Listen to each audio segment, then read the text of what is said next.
Magandang araw, another day, another recipe. Welcome to Sa Kusina ni Bambi. So, I'm cooking nilutik overload. So, this is ginataang kalabasa with shrimp. So, mag-isa muna tayo ng onions and then garlic.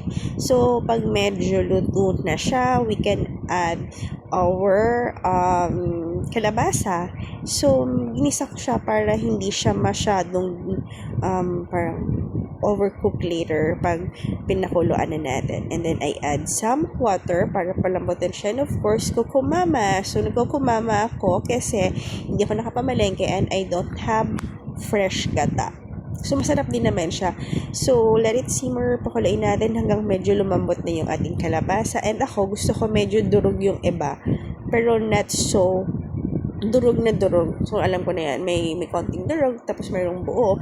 And then, pakuluin lang natin hanggang maluto yung gata. So, nakita nyo kumonti na siya. And I add the shrimp. So, medyo marami kasi nga mahilig ko anak ko sa shrimp.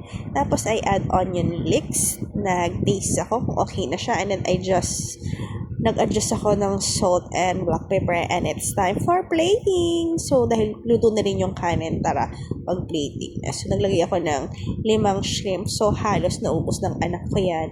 And yes, so this is very, quick and easy cooking. So, enjoy!